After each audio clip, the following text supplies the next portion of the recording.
श्रीवासुदेव विमलामृतधाम वासं नारायणं नरकतारणनामधेयं श्यामं सितं द्विभुजमेव चतुर्भुजं च त्वां भक्तिधर्मतनयं शरणं प्रपद्ये।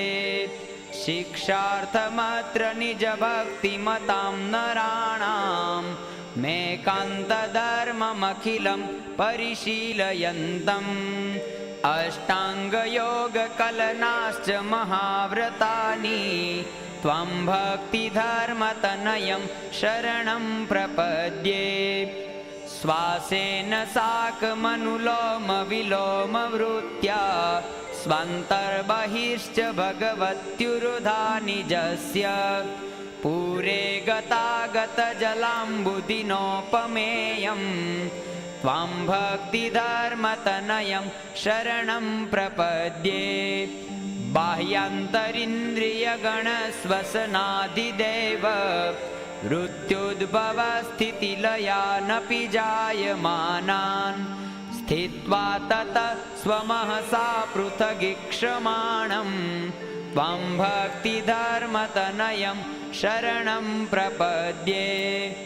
मायामयाकृतितमोऽशुभवासनानां कर्तुं निषेधमुरुधा भगवत्स्वरूपे निर्बीजसाङ्ख्यमतयोगयुक्तिभाजं त्वां भक्तिधर्मतनयं शरणं प्रपद्ये।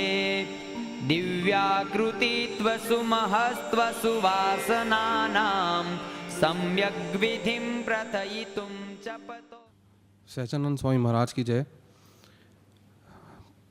परम पूज्य गुरु जी की जय। परम पूज्य दीदी की जय। सभी बहनों और भक्तों को मेरा जय स्वामीनारायण।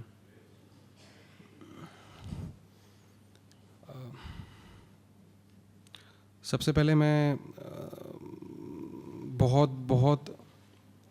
बहुत दफ़ा, अनेक दफ़ा, अनंत दफ़ा गुरु जी का धन्यवाद करना चाहूँगा जो हमारे लिए ऐसा शिविर उन्होंने आयोजित किया।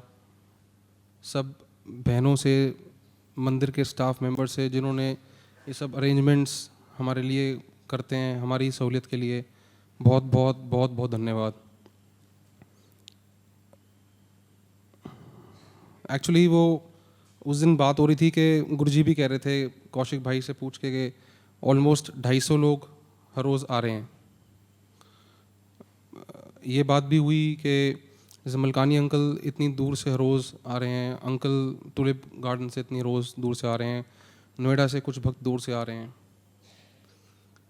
एक दूसरे को देखकर इतने सारे लोग आ रहे हैं, कई सालों से आ रहे हैं, दूर से आ रहे हैं, पास से आ रहे हैं। एक्चुअली एक दूसरे को देख के ही ना एक इंस्पिरेशन मिलती है, मोटिवेशन मिलती है कि नहीं मतलब है कुछ, सबने जाना है, पहुंचना है, टाइम से पहुंचना है।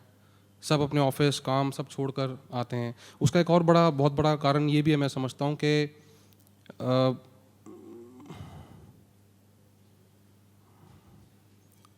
हमारे गुरुजी कैसे हैं। हमारे गुरुजी मतलब जो हम सबको इकट्ठा करके बुलाते हैं, उनमें इतना प्यार है कि मतलब जिसका कोई बयान ही नहीं कर सकता मेरे हिसाब से।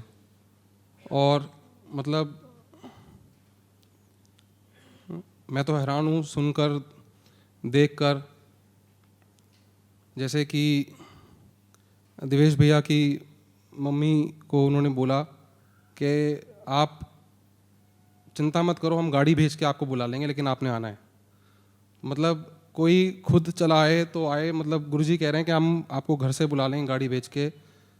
मेरे ख्याल से मेरे तो सोच के बाहर है कि मतलब हम सब स्टूडेंट्स हैं और हमारे टीचर ऐसे हैं कि जो कह रहे हैं घर से मैं गाड़ी भेज के मंगवा लूँगा, लेकिन तुम क्लास में ज़रूर आओ। गुरुजी लास्ट ईयर फर्स्ट शिविर जब हुआ, मतलब मेरा फर्स्ट शिविर था, अटेंड किया था मैंने। तो ऑडियो चल रहा था, मार्गदर्शिका शायद चल रही थी आपकी, और साथ में काका जी की भी ऑडियो चली बीच में 1-2 दिन। ये शिविर उस शिविर में ऑब्वियसली उस शिविर से बहुत एक्सपीरियंस लिया, बहुत कुछ सीखा। ये शिविर मेरे लिए थोड़ा, मैं इसको डिफरेंट ले रहा हूँ, अलग है मेरे लिए बहुत।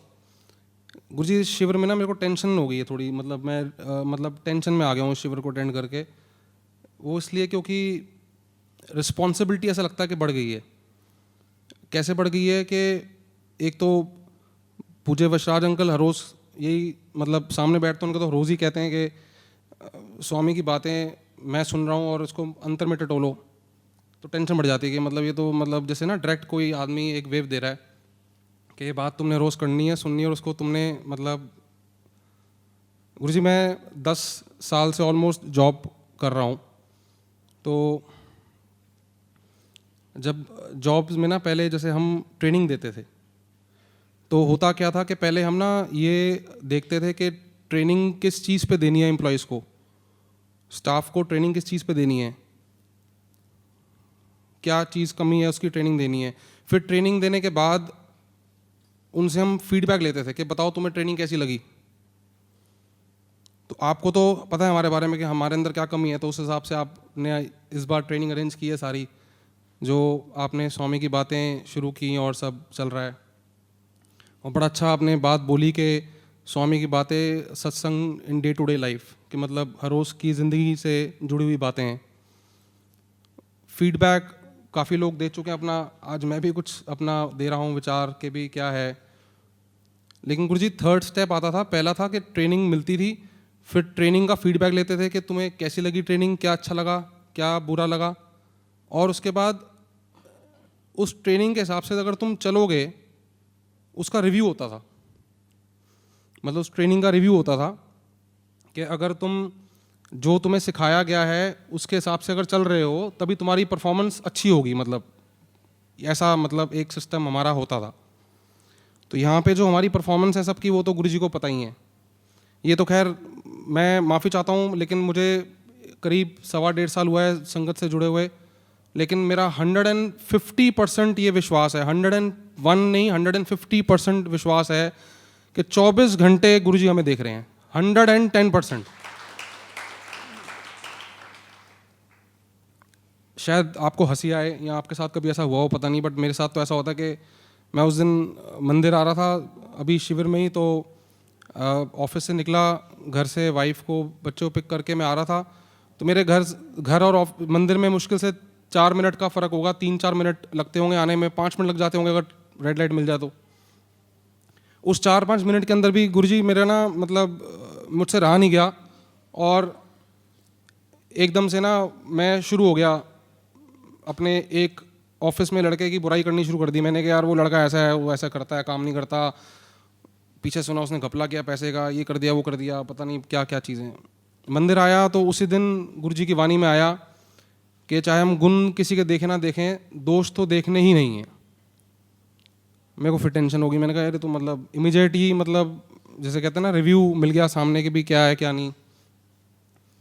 एक दिन मैं शिविर में बैठा हुआ था गुरुजी, तो मैं धुन चल रही थी गुरुजी, मैं आंखें बंद करके धुन कर रहा था, लेकिन मेरा दिमाग पूरा ऑफिस में था 100%। मतलब शायद 40 मिनट मैं सिर्फ फिजिकली बैठा था, मेरे ऑफिस में दिमाग चल रहा था, कस्टमर को सैंपल पहुंच गए, उसका क्या हुआ, उसका क्या रिजल्ट, मतलब कुछ चल रहा था। और उसी दिन आपकी वाणी में ये आया कि हम मैकेनिकल बैठ के स्वामीनारायण स्वामी जपते रहते हैं, हमें पता नहीं होता, हमें ध्यान नहीं होता। मुझे फिर टेंशन शुरू होगी, मैंने कहा तो हाथ के हाथ ही मतलब सारी चीज़ें रिव्यू हो रही हैं, तो ये तो मतलब बहुत टेक्निकल मामला है। क्योंकि परफॉर्मेंस गुरुजी कभी भी मतलब माँ बाप के आशीर्वाद से, आपकी कृपा से कभी भी कहीं भी जॉब की है, कहीं भी कहीं गए हैं ज़िंदगी में, तो परफॉर्मेंस कभी लो नहीं हुई, बहुत अच्छी नहीं हुई तो लो भी नहीं हुई।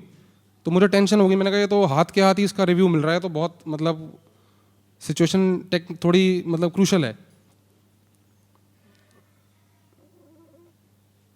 गुरुजी जब ये शिविर शुरू हुआ सबसे पहले दिन आपने कहा, वो बात मैं अभी तक हजम नहीं कर पाया हूँ, शायद पता नहीं काफ़ी टाइम लग जाएगा और मतलब शायद कभी ज़िंदगी भूल नहीं पाऊँगा। आपने एग्जांपल दिया कि अगर तुमसे कोई बोले कि यहाँ से महरौली जाना है, शाम को 6 बजे पहुँचना है एग्जैक्ट, और वहाँ से एक पैकेट लेकर फिर फरीदाबाद जाना है, उसके 10 से 15 लाख रुपए हर रोज़ मिलेंगे। तो और मंदिर टाइम से आने के लिए मतलब आपने वो महिमा का एग्जाम्पल दिया गुरु जी, बिल्कुल वो एग्जाम्पल ऐसा था कि मतलब हमें कोई 10-15 लाख रुपए रोज़ दे दे तो शायद पता नहीं कुछ भी हम काम करने को तैयार हो जाएं। और बिल्कुल ठीक कह रहे हो आप, घर वाले ही बोल देंगे तो ऑफिस से छुट्टी मार लो 1 महीने की, और 3 बजे घर से धक्का मारे निकाल देंगे, भैया भाग जाए यहाँ से फटाफट, और मतलब पहले पैकेट पहुँचा के आ, टाइम से पहुँच, लेट मत हो जाइए। और कई बार हो जाता है गुरु जी, मंदिर आते समय ऑफिस से आते हैं, सोचते हैं कि यार अभी तो धुन शुरू होने वाली होगी, 10 मिनट में नहा लेते हैं, फिर नहा के बाहर आए तो यार अभी तो धुन चल रही होगी, सभा में चले जाएंगे, 10 मिनट खाना खा लेते हैं, फिर खाना खाने बैठते हैं तो चलिए बच्चों को खाना खिला लेते हैं, कोई बात नहीं, सभा में 5 मिनट लेट चल जाएंगे, क्या फ़र्क पड़ता है। तो वो चीज़ बिल्कुल सामने आ गई कि मतलब जैसे आप कहते हो कि हम पहले परिवार को लेते हैं, घर को लेते हैं, सब चीज़ों को लेके फिर मंदिर और गुरुजी, मतलब फिर हम उन चीज़ों को लेते हैं। तो गुरुजी, एक तो आपसे मेरी प्रार्थना है कि हमें और मुझे खासकर कि जो महिमा है वो मैं सबसे पहले आपकी, मंदिर की और संगत की महिमा रखूं और जीवन में बाकी काम बाद में करूं।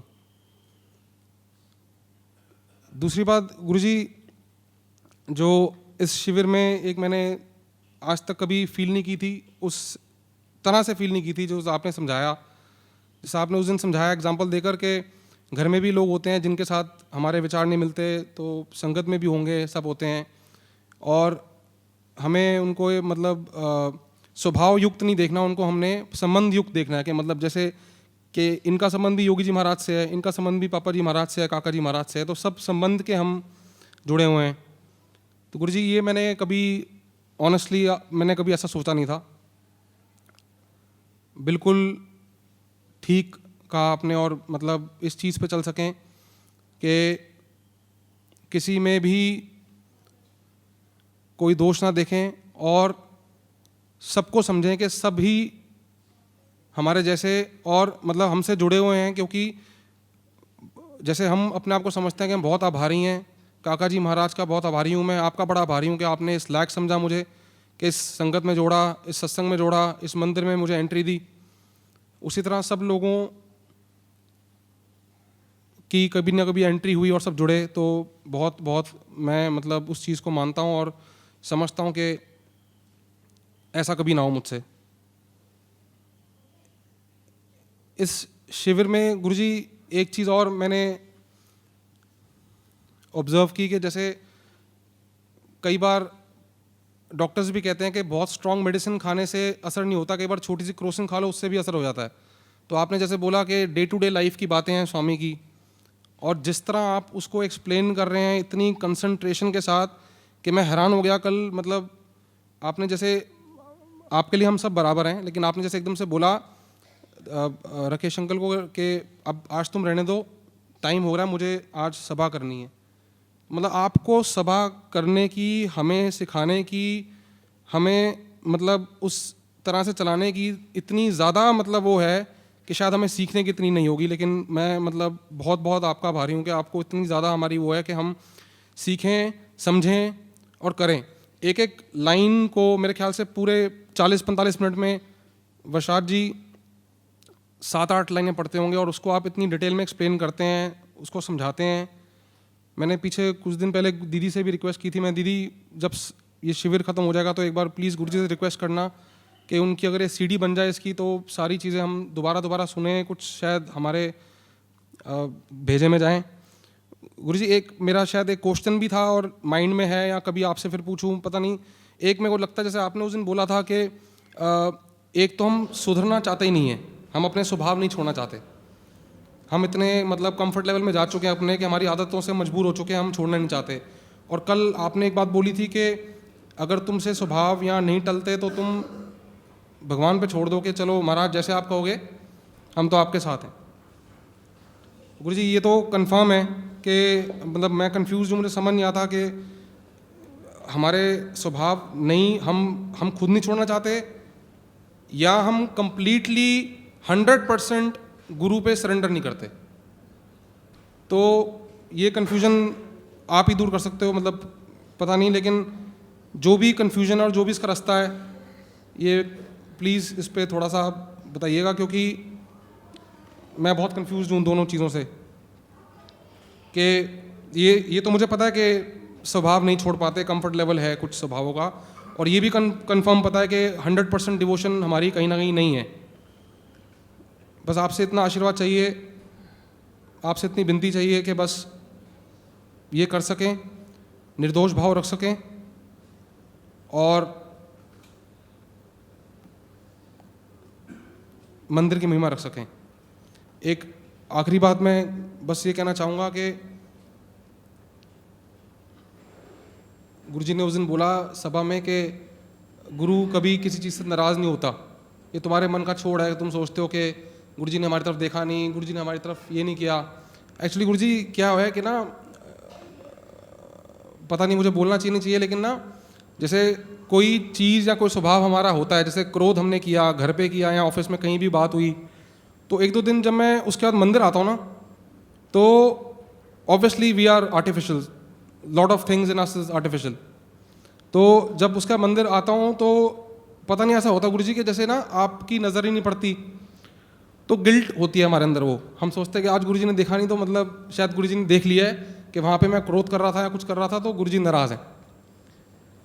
फिर जब आप बोलते हो कि गुरु इन चीज़ों को नहीं देखता, भगवान नहीं देखता, तो फिर मुझे लगता है चलो ठीक है, क्योंकि एक एनर्जी मिलती है गुरुजी। और मैंने किताबों में पढ़ा था कि मतलब कॉस्मिक एनर्जी के बारे में आजकल बहुत विदेशी देश भी आजकल बड़ी रिसर्च कर रहे हैं, पहले से करते आ रहे हैं। और पुरानी हिंदी पिक्चरों में या फोटो में हिंदुओं के हम देखते थे कि जैसे भगवान ने यूँ आशीर्वाद दिया तो रेस चली गई, और ऐसे आशीर्वाद दिया तो वो गई, तो कॉस्मिक एनर्जी नाम देते हैं उसको लोग। तो गुरुजी हमें तो, खासकर मुझे तो कॉस्मिक एनर्जी बहुत ज़्यादा मिलती है आपसे, तो मुझे लगता है कि मतलब वो कहीं ना कहीं गिल्ट है या कुछ है। और मेरी एक और मतलब मेरा अपना पर्सनल एक्सपीरियंस है।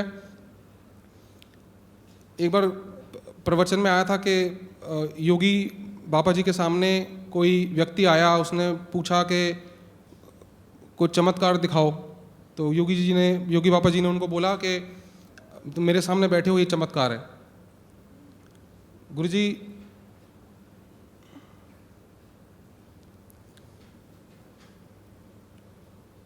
वो कॉस्मिक एनर्जी, वो जिस रेस की बातें लोग करते हैं या पिक्चरों में देखते हैं, जब आपके सामने बैठता हूँ, और मैं गारंटी से कह सकता हूँ किसी ने भी हो सकता है महसूस ज़रूर किया हो, बट मेरी ये ऑब्जर्वेशन है या मेरी ये सोच है कि गुरुजी के सामने आप बैठे हो, गुरुजी ने आपकी आंखों में आंखें डाल के देखा और एक सुंदर सी अपनी स्वीट सी स्माइल दे दी, तो समझिए वो कॉस्मिक एनर्जी पास हो गई। It goes like a flow, सीधा। तो वो गिल्ट है क्योंकि वी आर आर्टिफिशियल। तो गुरुजी जो ट्रेनिंग सेशन चल रहा है, इसको कई लोग कहते हैं, मंदिर में मैंने बात की तो कई लोग कहते हैं ये रिफ्रेशर कोर्स है, कई लोग कहते हैं समर कैंप है। जैसे आप भी कहते हैं ना छुट्टियाँ होती हैं बच्चों की, सब फ्री होते हैं आ जाते हैं, बट मैं इसको ट्रेनिंग कहूँगा कि ये एक ट्रेनिंग कोर्स है। तो इस ट्रेनिंग कोर्स का रिव्यू जो भी होगा हमारा, जब भी होगा, बस आप एक बल शक्ति दीजिए कि हम आपके साथ जुड़े रहें और मंदिर की, संगत की, सबकी महिमा अगर रखकर जीवन चलाएं। सहजानंद स्वामी महाराज की जय।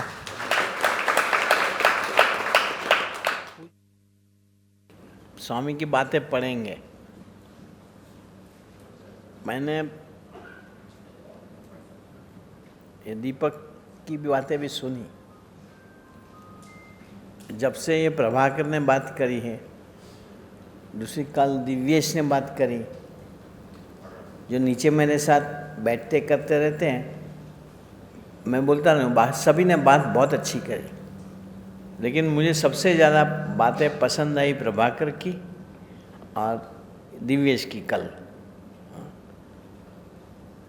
अभी ये दीपक ने जो बात करी कि भाई कई बार कन्फ्यूज़न हो जाता है, एक बाजू तुम ये कहते हो, एक बाजू ये कहते हो, ऐसी कोई बात थी।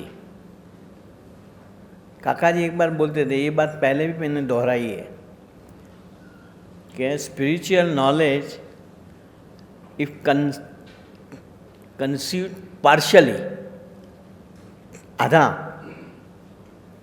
तो it gives the effect paradoxical, मानो विरोधाभास लगता है। कैसी बात है कि एक शिष्य ने गुरु के पास से ब्रह्म विद्या प्राप्त करी। गुरु ने इसको खूब समझाया सारा, फिर कहा अब तुम जाओ जगत के अंदर। वो अपने जिस ढंग से सारी चीज़ें समझी थी वो भेजे में डाल के गया। फिर एक बार गांव में से गुजर रहा था, सामने से एक पागल हाथी आ रहा था। ये बात मैंने पहले समझाई है। वो हाथी के सामने ही चला जाए, लोग सब बाजू पे हट गए, घर में घुस गए, दुकानों के अंदर। कईयों ने इसको कहा कि भाई हट जा, मर जाएगा। वो हाथी के ऊपर जो महावत था वो भी चिल्ला रहा था कि हाथी पागल हो गया है, सब दूर हट जाओ। हाथी पागल हो गया है, सब दूर हट जाओ। तो इसके दिमाग में अपने ढंग से जो ब्रह्म विद्या समझी थी, वो कहते देखो मैं भी ब्रह्म हूँ, हाथी भी ब्रह्म है, वो मुझे नहीं मारेगा। सब क्या ये बात बाद में समझेंगे, तू पहले हट जा। ये माना ही नहीं। हाथी तो हुआ ही था ही पागल। नज़दीक आया, सूंड में लपेट के घुमा के फेंक दिया। हड्डी पसली टूट गई। शुक्र करो पाँव के नीचे पृथ्वी वल्लभ की तरह कचड़ नहीं दिया। तो खूब घुमाया, सारे स्पेयर पार्ट सब डिसमेंटल जैसे हो गए। तकरीबन 6-7 महीने की बेड रेस्ट हो गई, प्लास्टर में सारा बॉडी, पर मन में अपने गुरु के प्रति इसको खूब रोष कि ये गुरु ने ब्रह्म विद्या बराबर समझाई नहीं। फिर अगर मैं ब्रह्म था, हाथी ब्रह्म था, तो मेरे साथ ऐसा हुआ क्यों? वो राह दे रहा था कि कब मैं ठीक हूँ और गुरु को ठीक करूँ जाके, कि तुम्हारा गुरुकुल बंद करो, गलत पढ़ा रहे हो करके। आखिर तकरीबन 1 साल पे वो चलने के काबिल हो गया। फिर गया आश्रम में, जोर जोर से चिल्लाए और गुरु को खड़काया करा, सारी बात करी कि मैंने हाथी के अंदर ब्रह्म देखा, समझा तुम्हारे कहने पे, और मेरी ये हालत हुई।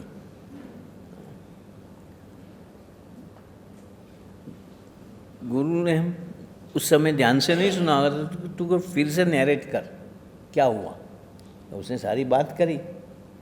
तो कि तूने हाथी में देखा ब्रह्म, लेकिन ऊपर बैठा महावत जो कह रहा था कि बाजू हट जाओ, उसमें ब्रह्म देख के उसकी बात क्यों नहीं मानी? देखना तो सब में ब्रह्म देखना था। हम लोग ऐसा करते हैं। हाँ? आधी आधी बातें समझते हैं और फिर मन में कंफ्यूज रहते हैं। जैसे प्रभाकर ने बात करी, एक एक एक एक एक एक, एक गुण हाँ गाय, हमें खूब अच्छा भी लगा, मुझे खूब अच्छा लगा। हाँ, अगर लेकिन ये प्रोसेस हमेशा चलाए रखे, क्या हमारा मूड ठीक हो तब हम गाएं, मूड ठीक नहीं हो, ठीक है बोला जाता है, कोई ऐसा नहीं है। हाँ, या जब किसी से हम इरिटेट हुए हो तब भी उसके वो गुण ही देखे, तब जाके हम हमारी चेतना ये प्रोसेस से ब्रह्मरूप हो सकती है। कृष्ण जी अदा के बारे में बोला जाता है, इन्होंने कुछ करा नहीं है, बस क्या महिमा, क्या भक्तों की महिमा। हाँ, कभी कोई भक्त एरे गेरे बात इसके पास कर भी नहीं सकते थे, इन्होंने कभी करी भी नहीं। तो देखो ये फर्क पड़ जाता है ना, हम बात लेते हैं लेकिन अधूरी पकड़ते हैं और इसलिए इस पे चलते नहीं हैं। दूसरी कैसी बात, हर एक ने तकरीबन जो बात करी इसका सूर ये आया, जैसे दिव्येश ने भी कल बात करी, पता तो लगता है कि हम गलती खा जाते हैं, हर एक को, छोटे बच्चे को भी पता लगता है। तो ये सत्संग ही अरीसा समान है। अरीसा मतलब है क्या, पता है ना, शीशा। सत्संग एक शीशा है, तुम आओ अपना स्वरूप का दर्शन अंदर हो ही जाएगा। हाँ, कि क्या क्या अंदर भरा हुआ, क्या क्या कसर है, हम वो देखते भी हैं, समझते भी हैं और मान भी लेते हैं कि नहीं बात तो सही है, मेरे अंदर ये भरा हुआ है, कबूल भी कर लेते हैं। हाँ, कि गलती तो हमारी ही है, गलती तो मेरी ही है। पे इसका उपाय जो बताते हैं उस पे हम चलते नहीं। जो गलती, जैसे दिव्येश ने बताया, हाँ, कि मैं एक्साइट हो जाता हूँ और फिर संभल जाता हूँ। अगर इस चीज़ का इलाज नहीं करेंगे तो ये प्रोसेस चलता ही रहेगा, इसकी इंटेंसिटी भी कम होगी नहीं। अगर इलाज नहीं किया तो हो सकता है बढ़ती जाए। जैसे सेप्टिक हुआ हो, हम एंटीबायोटिक्स ना लें, इसके ऑइंटमेंट ना लगावे, लोशन ना लगावे, तो वो घाव रूझेगा नहीं। अगर इलाज करेंगे तो हो जाता। इसका इलाज, ये बात मुझे काका जी ने करी थी। काका जी ने करी थी, इतना ही नहीं, फिर बॉम्बे जी ने एक कागज़ में लिखा भी कि अपने यहाँ दोष कबूल करे, इतने से नहीं चलता, कबूल करके फिर प्रार्थना करनी पड़ती है, रो रो के। और या तो ऐसे संत के पास निष्कपट हो करके प्रायश्चित इससे ले करके, प्रायश्चित तो क्या, सत्कर्म कर ले, संत आज्ञा करेगा, चलो ये हुआ है ना, ये करो, ऐसे सिंसियरली, जैसे ये मेहरौली वाली बात करी, वो करें, तब ये आसानी से ये सब चीज़ हल हो जाएगी। तो अभी तो हमें बचराज, वो कहते हैं ना, रज़िया बेगम एक दिन की सुल्तान, हाँ, वैसे अब ये 2 दिन का सुल्तान है, हाँ, व्यासपीठ के ऊपर। उसके बाद हम ये करें कि जो बातें, ये श्यामलाल ने बहुत अच्छी बातें करी, हाँ, पर आप ये ऐसा करना नहीं है। श्यामलाल ने कहा कि गुरुजी को हमें क्या भेंट देनी है, गुरुजी ने जो बातें करी है उसके मुताबिक हम अब चले, वो ही ये शिविर की गुरुजी को सबसे टॉप भेंट। अगर सिंसियरली तुम ये करते हो तो मुझे दूसरी और कोई भेंट चाहिए नहीं। लेकिन आप लोग बुरा नहीं मानना, इन्होंने एक शब्द वापरा है कि हम लोग क्या नहीं है, कुछ कहा, हाँ, हम शो करते ऐसा कुछ बोलते, हाँ, हम आर्टिफिशियल नहीं है, हम हिपोक्रेट्स है। हाँ, जो तुमने बुरा लग जाएगा, तुम कहोगे गुरुजी तुमने ही तो हमारा दोष देखा, दोष नहीं देखा है। हाँ, हिपोक्रेट होते हुए भी हमेशा हमने गले लगाए। हिपोक्रेसी क्या कि होवे कोई चीज़ और दिखावा कुछ और करे, वो हिपोक्रेसी है।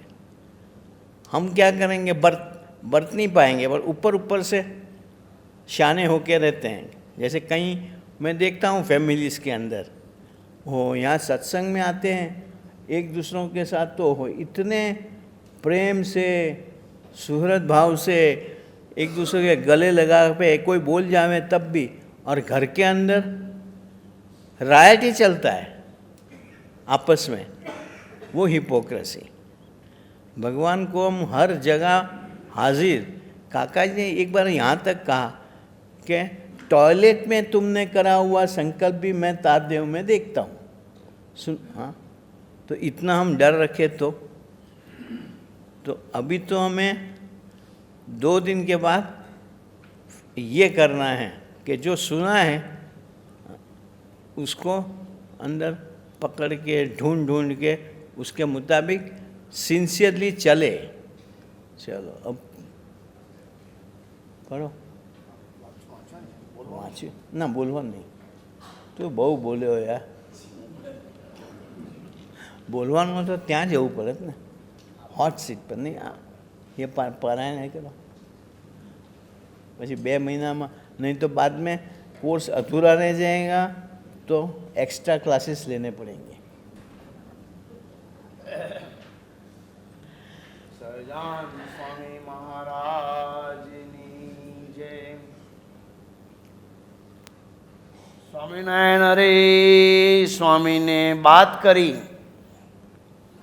सबसे पहले तो सभी संकल्पों को एक और रखकर एकाग्र चित्त से श्री जी महाराज पुरुषोत्तम को याद करके यूँ मानना कि स्वामी मुझे बातें कर रहे हैं और मैं सुन रहा हूँ, यूँ सुननी व उसे अंतर में टटोलते रहना और जो कहा है उसे समझकर वैसा वर्तना।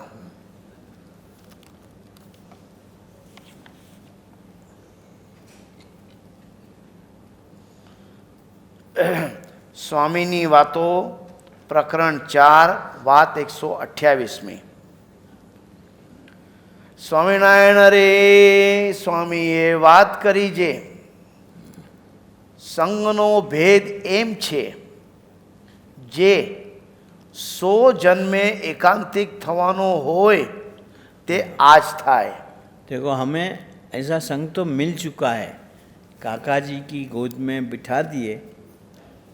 100 जन्म के बाद जो प्राप्ति होनी है, जो एडवांसमेंट होनी चाहिए होती, वो इसी जन्म में हो जाए अगर काका जी ने बताए हुए फुटप्रिंट्स पे चले तो। हाँ, અને આ જન્મે એકાંતિક હોય તેને પણ 100 જન્મ ધરવા પડે, એ બે ભેદ છે। ऐसे संग में ना रहे, इधर उधर भटकते रहे, सत्संग में रह करके भी। तो जो हमें काका जी से एक जन्म के अंदर पा लेना है, वो पाने के लिए 100 जन्म तक खींचे रहे। देखो ये अपनी सबकी कहानी है, हमें तो अभी तक 5 साल का ही बताया है। बापा ने नहीं कहा कि तुम 5 साल से साधु होते आए हो, मुझे कहा था 5 साल से साधु होते आए हो, अब इस साल में कसर पूरी कर लो એટલે આવે पार। बापा गुजराती में बोले आवे पार, हिंदी में कैसे बोलते पता नहीं, माने होगी पूर्ण, हो जाए पूर्णाहुति।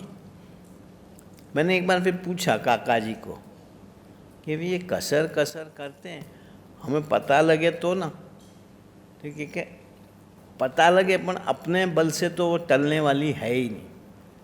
हाँ, और फिर एकदम बात करी कसर क्या।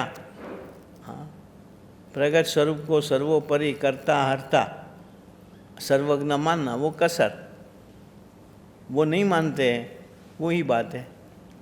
देखो तो ये समझ के चलने लग जाए हम, हमारी सबकी एक, मैं तो मानता हूँ बहुधा यही कसर होगी। बाकी ऊपर से जो नज़र आता है, काम का संकल्प, क्रोध का संकल्प, ये सब चिपका के दिए हुए हैं, जिससे कि हम ऐसे संत के पास, ऐसे बड़ों के पास, कहते ना, अपने आप को कुछ ज़्यादा ही ना समझे, झुकते रहे इनके पास। इनकी सेवा में रहे, इनको इनसे बरोबरी का भाव, मैंने ऊपर ऊपर से बोले, लेकिन भीतर में तो हम समझे कि नहीं, इनके पास जो है इतना तो मेरे पास नहीं है। हाँ, ત્યાં દ્રષ્ટાંત દીધું જે લાકડું ને પાણો એકબીજાને તારે અને ડૂબાડે। ને બુડાડે। हाँ, लकड़ी के साथ अगर छोटी पत्थर लग गई तो लकड़ी तार देगी, लेकिन अगर लकड़ी कोई बड़े पत्थर के साथ गई तो लकड़ी भी डूब जाएगी, जिसका स्वभाव ओरिजिनल तैरने का है। हाँ, ये संग का असर बताया। સ્વામિનારાયણ અરે સ્વામીએ વાત કરી જે ભગવાન અંધારામાં બેઠા હોય ને આપણે જઈએ ત્યારે આપણે તેજે ભગવાનનું દર્શન થાય। लो, ये बड़ों के लिए बात है। हाँ? भगवान अंधारे में बैठे हो मतलब भगवान को कोई पहचानता ही ना हो। हाँ? और हमारे कारण भगवान की पहचान बने। हाँ? कि वो इनके सेवक ऐसे हैं, हाँ, तो भगवान कैसे होंगे। जैसे मानो हमें देखे कोई, हाँ, और सोचे कि वो गुरुजी ऐसे हैं, काका जी कैसे होंगे, और मैं खुश हो जाऊं कि वो मेरे कारण आज काका जी की महिमा फैलती है, मैं ऐसा बरतता हूँ, इसलिए काका जी की पहचान दिल्ली में बनती रहती है। 0 मार्क। हाँ। असल में तो हमारी वो सेवा ले ले करके काका जी हमें और आगे एडवांस करते जाते हैं। ये अगर समझदारी हो, वो सच्ची समझदारी। बाकी होगा वो अपने तेज से, हम जैसे हम दिया लेके जावे और भगवान की मूर्ति नज़र आवे और हम समझे कि हम दिया लेके गए और भगवान की मूर्ति नज़र आई, वैसी बात है कि भाई हमें देखे और कोई काका जी के बारे भगवान का निश्चय होवे और हमें गुदगुदी होवे कि ओहो मेरे कारण, हाँ, मेरा जो प्रभाव है समाज के ऊपर, हाँ, इसके कारण आज काका जी की यहाँ सब भजन करते हैं। काका जी को नहीं देखे हैं तब भी काका जी काका जी काका जी करते नहीं, ये पूर्व के इनके होंगे, वो जागृत करती, हमें तो खाली आगे उल्लू बनाया। बाकी तो वो अपने आप भी भगवान का निश्चय भगवान खुद कराते हैं, किसी के समझाने से होते नहीं हैं। तो पण एम समझवू जे देखो ये इसकी एक बात समझाता हूँ, आप सब जानते हो अपने यहाँ बंसल साहब आते हैं, हाँ, जो जिसकी चेतना होगी ना उसके साथ ही खींची जाएगी, बीच वाले एजेंट का कोई वैल्यू रहता ही नहीं है। बंसल साहब चिकागो वाले जो अभी यहाँ सेटल हुए, RN बंसल, राम निवास बंसल, वो सबसे पहले ये क्या कहते हैं दिनकर भाई की कांटेक्ट में आए, फिर इनकी यहाँ ट्रांसफ़र हुई या ये यहाँ आ गए। तो स्वाभाविक है दिनकर भाई वो दिल्ली आ रहे हैं, इसलिए कहा कि वहाँ अपने गुरुजी है इनको मिलना, आए करे। हाँ, उन दिनों पप्पा जी यहीं थे, बस समझने लायक प्रसंग है। मेरे साथ मेरा तो आप जानते हो कि मुझे हमेशा ऐसा रहा है कि बड़े हैं इनके हवाले कर दो, अपनी जिम्मा रहती नहीं, मुझे ज़्यादा बोझ उठाना जमता नहीं है।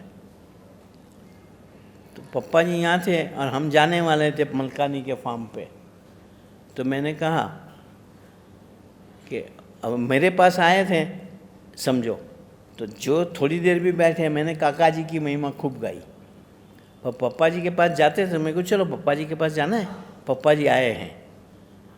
तो क्या कौन पप्पा जी? मैं को वो भी काका जी जैसे ही है और अभी मलकानी के फार्म पे आए हुए ठहरे हुए। मुमुक्षु था और होगी ही पप्पा जी के अटैचमेंट की चेतना। मुझे कहते चलो चलते हैं, तो मेरे साथ वहाँ आए। यहाँ सुबह आया था 3:30-4 बजे रात, अर्ली मॉर्निंग फ्लाइट से सीधा। हम सुबह वहाँ गए, वो हम गए, बैठे करे। पप्पा जी को तो मैंने इनके पास जाते ही कहीं इंट्रोड्यूस नहीं करा, पर वो पप्पा जी को जिस नज़र से देखा करे, मैं ताज्जुब हो गया। मैं को ये ऐसे क्यों देखता है। फिर पप्पा जी का तो आप जानते हैं, वो तो बैठे ही रहते थे। वो यार तो थोड़ी बहुत बातें करे, कहाँ से आए हो, क्या हो, वो बस, ज़्यादा कथा वार्ता भी वो नहीं करते थे। थोड़ी देर के बाद इन्होंने पप्पा जी से पूछा कि पप्पा जी, नहीं मैं उससे पहले बताता हूँ।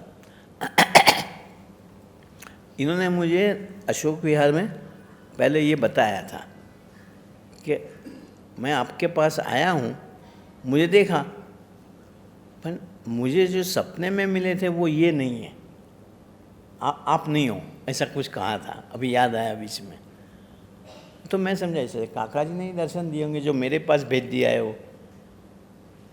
हाँ, कहते हैं नहीं, ये सफ़ेद कपड़ों में थे। मैं सफ़ेद कपड़ों का अर्थ ये समझा कि सिविल ड्रेस में थे, गेरवे कपड़े में नहीं थे। फिर हम यहाँ पप्पा जी के पास गए, वो पप्पा जी को देखा ही करे। फिर मैं कुछ बोलूँ करूँ उससे पहले इन्होंने पप्पा जी से पूछा कि पप्पा जी, चिकागो में ये इस दिन जो सामने आए थे वो आप थे? पप्पा जी ने बेहिचक निधड़क कह दिया, यस, आप थे उस समय। जो वो थी पप्पा जी से जुड़ी हुई चेतना, इनके थ्रू ही एडवांस होने वाली होगी। तो ऐसी कोई बात ही नहीं कि हमारे कहने से होता है। एक्चुअली तो जो जिसके द्वारा कल्याण होना है, महाराज उसको वहाँ सेट कर ही देते हैं, निमित्त कोई भी बने, ऐसा है ये सब। और हम गुदगुदी करें कि मेरे कारण सत्संग हुआ, हाँ, हमारे कारण आज सबको ये मंदिर के प्रति भाव हुआ है, ये गलतफहमी है। काका जी का संकल्प है, काका जी बोले हैं ये मंदिर दिल्ली का सारे संप्रदाय में अनूठा होगा। हम तो ये चाहते हैं कि इसके लिए हम जितने हो सके इतने काका जी के सिद्धांत से जुड़ जाए तो वो सेवा का फल हमें मिलता रहेगा। इसकी क्रेडिट या जश लेने के बजाय ये सेवा में हमें जुड़ जाना है। हाँ, તો પણ એમ સમજવું જે સર્વે એનું આપેલ મુને છે। जो वो मैं कहता हूँ ना कि इनके नक्शे कदमों पर चलते रहे। तुम तो कहने पे भी नहीं चलते हो। देखो मैंने छोटी सी एक आज्ञा करी, हाँ, कि डेली सुबह तुम अभी यहाँ जो धुन करने बैठते हो उसके बजाय पार्क में जाके वॉक करो और कोई बातें ना करे आपस में, चुपचाप भी ना चले, चुपचाप चले पर भीतर में स्वामीनारायण स्वामीनारायण स्वामीनारायण भजन करा। आप लोगों को स्वामीनारायण मंत्र की महिमा नहीं है ना, इसलिए करते नहीं हो। हाँ, आज सुबह से मैं खास करके ये लड़कों को कहता हूँ कि वहाँ जाके याद रखो मैंने क्या कहा हुआ है। मैंने ये ज़रूर कहा है कि जो नहीं चल सकते, आज अगर मैं अपने वहाँ जाऊँ तो मैं कहीं लंबा चौड़ा चल नहीं पाऊँगा। हाँ, बैठो एक जगह पे, हाँ, बाकी सब चलते ही रहे और कोई काम करे नहीं। हाँ, आपस में कोई बातचीत ना करा करे और भीतर में स्वामीनारायण स्वामीनारायण स्वामी, और वो भी अजपा जप मानसिक रूप से। हाँ, देखो स्वामीनारायण मंत्र जो हवा में इसके वाइब्रेशन जाएंगे ना, हर एक के ज्ञान तंतु को बदल देंगे, खोल देंगे। हाँ, उसके बजाय आज लड़के जा कर के क्या खेलने बैठ गए। हाँ, मुझे बड़ा अंदर से इरिटेट हो गया मैं। आज शाम को भी मुझे देखो डिसिप्लिन लेनी पड़ी कि मैंने तुम लोगों को बातें ना करने की कही है, चलने को कहा है, तो तुम खेलने क्यों बैठ गए? आपने देखा होगा। और कबड्डी खेलना है, कितना खामोखा अननेसेसरी, किसी को जचे न जचे। हाँ, ये पार्क खेलने के लिए नहीं है। इसका पार्क आपको नाम होगा पता, नेबरहुड पार्क। आजू बाजू बसे हुए अड़ोस पड़ोस के जो लोग हैं, इनको सुबह सैर करनी हो, योगा करना हो, कसरत करनी हो, इनके लिए ये पार्क है। अगर यहाँ तुम क्रिकेट खेलने लग जाओ, कबड्डी खेलने लग जाओ, आपने देखो दूसरी जगह जो पार्क होंगे वहाँ ऐसा घास नहीं है। हाँ, वो मैंने ऐसी भावना से कि मैंने सुना है कि हरे घास पे खुले पैर चलो तो आँखों का नंबर उतर जाता है। तो मुझको जिसको भी ये लाभ लेना हो, हमारी सेवा बन जाए। परंतु अगर क्रिकेट खेल के ये पार्क को बिगाड़ दोगे, हाँ, इसलिए मेहरबानी करना, आज जो गलती आप लोग ने करी, हाँ, अब सिर्फ चलो वॉकवे ऊपर या घास पे भी चलो, कोई हर्जा नहीं। हाँ, और वो भी दो दो तीन तीन दो, एक ग्रुप झुंड जैसे चलो। खामोखा लोगों को डाउट करो कि कुछ प्रॉब्लम खड़ा कर रहे, ऐसे क्यों करते हो? बैठो बेंच के ऊपर, 2-3 जने एक साथ बैठो, बाकी दूसरे दूर बैठो, तीसरे दूर बैठो। पर 20 जने एक साथ एक जगह पे इकट्ठे हो तो लगे ना किसी को भी कि कोई खिचड़ी पक रही है इनकी। ऐसा क्यों चलाते हो? थोड़ी तो इतनी नज़र रखो कि गुरुजी के लिए कोई नए प्रॉब्लम ना खड़ा करे। तब भी महाराज खूब राजी है। हमें सूरत भाव से अपनों के लिए नहीं, सबके साथ रहना है। हाँ, चलो। ત્યારે એનું નામ સમજણ કહેવાય। इसको समझदारी कहते हैं। એ વાત इसको સમજ मैंने जो अभी बात करी, इसको कहते हैं कि हमारी नज़र साधु के प्रति है। बाकी तो बस हमारी नज़र हमारी वृत्तियों के प्रति है। સ્વામિનારાયણ રે સ્વામીએ વાત કરી જે निर्वासनिक साथे हेत थયું होय। ये बहुत अच्छी बात आई है। हाँ, ऐसे निर्वासनिक, निष्कामी, निर्दोष पुरुष के साथ हमें लगाव हुआ हो, हाँ, तो वो हमें धक्के मार के भी आगे ले जाएगा। धक्के क्या मारेंगे? हाँ, हमारी जो कसर होगी उसमें डांट के खड़का के एडवांस कराएगा। हाँ, ये धक्के थोड़े मारते हैं ऐसे। तो તેને ધક્કે મારીને લઈ જાય છે, आगे ले जाएंगे।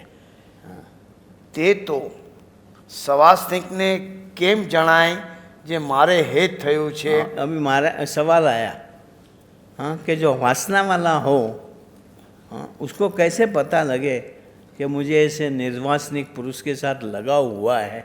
वो तो अपने में ही रम्मान होगा ना, पर लगा हुआ है उसकी निशानी क्या? देखो, ત્યારે બોલ્યા જે એની આજ્ઞાએ કરીને અથવા પ્રારબ્ધ વશે કરીને છેટું રહેવું પડે। हाँ, ये बात समझ के रखो। हाँ, उनकी आज्ञा से या प्रारब्ध से उससे दूर रहना पड़े। जैसे गोपियों आज्ञा से दूर रही। हाँ, वृंदावन मथुरा में खूब आनंद कराए कृष्ण ने, फिर कहा कि मैं अब जा रहा हूँ मथुरा। गोकुल वृंदावन में आनंद कराया और फिर मथुरा, और कोई आना नहीं वहाँ। भागवत में है, कृष्ण ने ना बोले कि वहाँ कोई आना नहीं। मथुरा और ये वृंदावन, उसके बीच कितना डिस्टेंस होगा? मैक्सिमम 3 किलोमीटर होगा। हाँ, 10 किलोमीटर। वो कोई बड़ा डिस्टेंस नहीं बोला जाए। पर गोपियाँ कभी भी गई नहीं। हाँ, कि भाई नहीं, हमारे कृष्ण ने मना करा है, हमें नहीं जा। वो ये सब 18, 20, 25 साल की थी तब कृष्ण ने आज्ञा करी। और कुरुक्षेत्र के मैदान में वॉर ओवर हो जाने के बाद कृष्ण ने बुलाई तब एक एक गोपियाँ 60 साल 70 साल लकड़ी लेके चश्मे पहन के आई होगी। चश्मे तो वहाँ तब नहीं बनते होंगे। हाँ, तो देखो इसको बोला जाता है लगाव है। हाँ, तो क्या इनको कुछ कृष्ण की पड़ी नहीं थी? नहीं। हाँ, भीतर में तो बरोबर लगता होगा कि कृष्ण कब मिलेंगे, कृष्ण कब मिलेंगे, मैंने क्या ऐसा करा जो हमने कृष्ण। देखो अपने यहाँ से दीप्ति गई है अमेरिका, इसका फ़ोन आता है, पता लगता है हाँ कि उसका वहाँ रहना मुश्किल है उसके लिए, पर अभी जॉब के लिए जाना पड़ा है। हाँ, तो ये बात समझ रखनी पड़े कि भाई किसी भी वजह से अलग हो जाना पड़े, दूर करना पड़े, पर उसका खिंचाव जारी रहे तो समझना कि हमें इनके साथ, संत के साथ लगाव हुआ है। हाँ, તો પણ તેને પાસે રહ્યાની તાણ રહ્યા કરે. हाँ, उसको कि कब हम हमें वैकेशन पड़े, इंडिया जावे, आनंदी दीदी सबसे मिले, वो लगाव को वे सिंगड़े नहीं उगते। हाँ ને ધક્કા તે શું? हाँ, धक्का माने धक्के मार के ले जाते हैं। वो धक्के क्या? તો એના વિષયનું અનેક પ્રકારથી ખંડન કરી पंच નાખે. विषय में जो उसकी आसक्ति होगी, हाँ, पंच दोष, हाँ, उसका खंडन नहीं करा करे। मान से भरा हुआ तो बार बार उसको इंसल्ट करके सेट करें बरोबर। हाँ, जो करने की मन की इच्छा हो करने नहीं देवे। एक वचनामृत में नहीं 5 खासड़ा मारे। हाँ, लोया का 7वें वचनामृत के अंदर है कि संत 5 जूते मारे तब भी वो संत को छोड़ नहीं पाए कि बने मारा, मुझे फील भी हो गया, मुझे इंसल्ट भी लग गया, लेकिन कैसे छोड़ सकते हैं। हाँ, तो समझना कि हमें लगाव है। और वो 5 जूते क्या कहते, जूते लेके मारते होंगे? जूते नहीं मारते, पंच विषय के ऊपर वार करते रहते हैं। हाँ, वहाँ उसके पास जाते हुए भले इंसल्ट करके, बांध करके, ज़बरदस्ती रोक लेते हैं। वो 5 खासड़े मारे तब हमें फील होता है। जूते खाने का जितना इरिटेशन नहीं होगा, इससे ज़्यादा ये अपनी मन माने ढंग से जीने से रोके, उसमें इरिटेशन, दुख, हर्टिंग होता है। हाँ, સ્વામિનારાયણ અરે સ્વામીએ વાત કરી જે શાંતને વિશે કામ ને અભિમાન રહે છે. ये गुणायतन स्वामी ही ढूंढ सकते हैं। हाँ, शांत आदमी होगा ना, उसके अंदर काम वासना ज़्यादा होगी और ईगो होगा। हाँ, और અને આંકડાને વિશે માન રહે છે. हाँ, आंकड़ा बार बार में इरिटेट हो जाए। तो शांत के विषय काम वासना, और जो इरिटेशन ज़्यादा फट हो जावे, ईगो ज़्यादा है, इसलिए एक्साइट हो जाता है। तुम देख एक्साइट वाला आदमी, अरे ईगो वाला आदमी बार बार एक्साइट हो जाएगा, और फिर जो कमज़ोर होगा वो फिर रोने लग जाएगा। સ્વામિનારાયણ ये અરે कितना इन्होंने ढूंढ ढूंढ के हमें अपने दोष दिखाए हैं। हम मानते नहीं, हम तो सच्चाई के लिए एक्साइट हुए। क्या अरे किसी भी कारण तुम एक्साइट हो गए ना, किसी भी कारण तुम्हें रोना आ गया, एक्साइट का ऑपोजिट पहलू रोना है। बस तुम्हारे अंदर ईगो है, वो ईगो पे वार होती है, सह नहीं पाते, उसका रोना आता है। ये स्वामी ने बताया है कि या तो हम एक्साइट हो जाते हैं तो समझना मान है, रो पड़ते हैं समझना मान है। हाँ, સ્વામિનારાયણ અરે સ્વામીએ વાત કરી જે વચનામૃત કરતા બીજામાં માલ મનાય છે देखो એ જ મોહ જાણવો. देखो यहाँ अंडरलाइन करी होगी, ये अभी की नहीं करी? અંડરલાઈન हैं? તો नहीं करी नहीं आपने, करी, नहीं करी. नहीं करी। हाँ, तब से पहले मैं सांकरदा के अंदर अरविंद के पुस्तक बहुत पढ़ता था। हाँ, मेरी बातों में भी उसका सुर कई बार आता होगा पहले। हाँ, ये मैंने जब से पढ़ी, मुझको अपने को कोई मोह में जाना नहीं है। हाँ, वचनामृत के सिवा, मतलब अपने संप्रदाय के स्वामी की बातें, हाँ, वचनामृत, इसके सिवा कोई जगह पे चलो ये पढ़ के देखे कैसा है, ये नहीं होगा। स्वामीनारायण हरे। मुझे बाकी तो कोई भी किताब दे दो, 2-3 घंटे में फट फट फट फट फट फट पढ़ लूँ। कॉलेज में मैंने कितनी नॉवेलें पढ़ी, मैं एक सुबह ले गया हूँ एक आधी नॉवेल, दोपहर तक के क्लास के अंदर तो पूरी। हाँ, સ્વામિનારાયણ હરે સ્વામીએ વાત કરી જે तो बोलो ભગવાન मैंने મળે उसमें से कई चीज़ें बहुत अच्छी ढूंढ गया। एक सेंटेंस मैंने, एक किताब थी धूमकेतु की तनख्वाह मंडल, हाँ, अली पोस्टमैन, उसमें एक छोटी स्टोरी आती थी, उसमें एक सेंटेंस लिखा था, हाँ, मानस जो पोतानी दृष्टि छोड़ी बीजानी दृष्टिए जुए तो अर्धु जगत शांत थई जाए। मनुष्य अगर अपनी नज़र छोड़ के सामने वाली नज़र से देखे तो आधा जगत शांत हो जाए। हाँ, मैं आज तुम्हें ये समझा रहा था कि हम देखें कि हम ऐसे बैठेंगे, सामने वाले को किसी को लगे यार सब मिलके खिचड़ी पका रहे। अगर हम होते तो हम भी देखें, हमें भी ऐसा लगेगा, तो हम ऐसे क्यों चेष्टा करें? पर ये आप लोग समझते ही नहीं। हम में ना, तुम देखना, मैं ये आनंद दीदी ने मार्क भी करा होगा, हम कोई भी चीज़ करते हैं तो मुझे हमेशा विचार आता है कि हम ये कर रहे हैं, फंक्शन की तैयारी में भी, हाँ, मूर्तियाँ लगानी, ये करनी, वो करनी, मैं हमें देखूँ कि ये ऐसा रखेंगे, देखने वाला क्या सोचेगा? नहीं, ऐसा नहीं, ऐसे रखो। ऐसा हर एक सत्संग में तो होना ही चाहिए, हाँ, कि मेरी ये क्रिया से सामने वाले मुक्त को कोई इरिटेशन तो नहीं होता। खामों का इरिटेशन होना, हमने अगर प्रभु के कायदे से ही करा हो, इरिटेशन करा हो, इसका तो कोई इलाज ही नहीं है। हाँ, कईयों का नेचर ही होता है बेमतलब बीमार रहा करे, इसका तो हमारे पास कोई इलाज नहीं। સ્વામિનારાયણ હરે સ્વામીએ વાત કરી જે ભગવાન મળે તો પણ કંઈ કસર રહી જાય। देखो, अकेले भगवान मिल जाते तो कोई कसर है, साथ में ऐसे साधु रखे हुए कि जो समझाता है कि यूँ नहीं, यूँ करो। हाँ, हम लोगों को फ़ायदा सबसे बड़ा वो हो गया योगी जी महाराज के टाइम पे कि काका जी का जोग मिल गया, हरिप्रसाद स्वामी जी मिल गए, पप्पा जी मिल गए कि भाई जोगी महाराज के साथ ऐसे बिहेव करना है। हाँ, हमारी मनमानी जोगी महाराज के पास नहीं करानी है, हमें उसकी मर्जी में रहना है।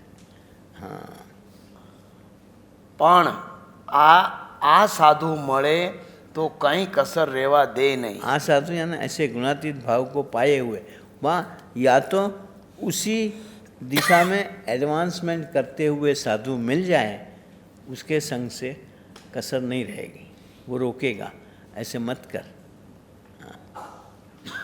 સ્વામિનારાયણ હરે સ્વામીએ વાત કરી જે કામાદિક દોષ છે તે જેમ જેમ ભગવાનની આજ્ઞામાં વર્તે તેમ તેમ મોડા પડે।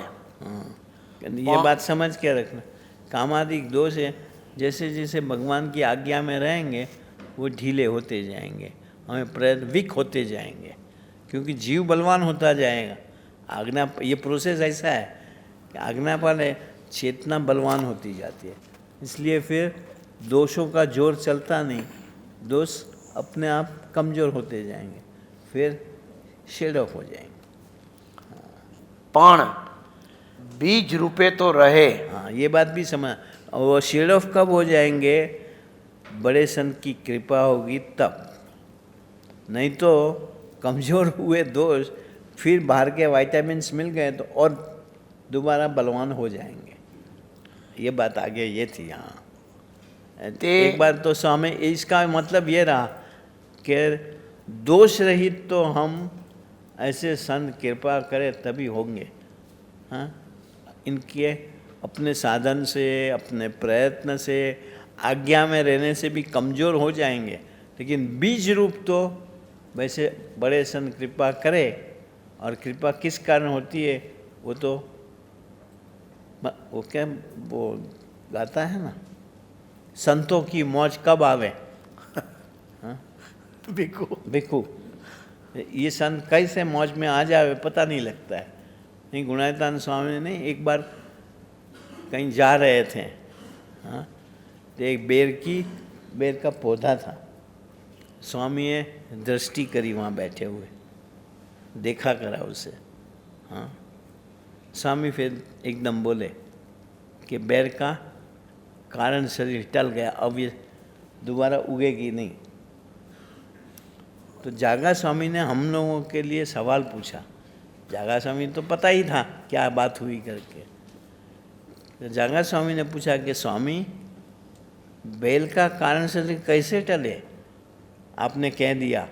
हाँ, तो स्वामी ने कहा क्यों, तो क्या वचनामृत में तो लिखा है, हाँ, कि भगवान या संत की आज्ञा में रहे तब कारण शरीर टलता है। कारण शरीर माना जिस वृत्ति के कारण हमारा जन्म दोबारा होता है, कारण बनता है, कॉजल बॉडी। हाँ, स्वामी ने फट से कह दिया। हाँ, बड़े संत जब आशीर्वाद देते हैं उसमें शास्त्र बीच में आड़े नहीं आते, मानो वचनामृत का ज्ञान आड़े नहीं आता है। कहने का मकसद वचनामृत लिखने वाले ही हमें, बोलने वाले ही हमें, तो मौज आ गई बस, कारण से टल गया। इसलिए काका जी इसको अलग ढंग से बोलते, भाई तुम कोई भी एक संत को बुद्धू बना लो, बुद्धू तो बनते नहीं, एक अपनी लैंग्वेज में समझाने के लिए वो कर, मतलब ऐसे राजी कर दो। हाँ, वो राजी कैसे, आज्ञा में टुक टुक रहे, उसकी मर्जी में रहे, हाँ, वो राजी हो जाए। हाँ, चलो बस।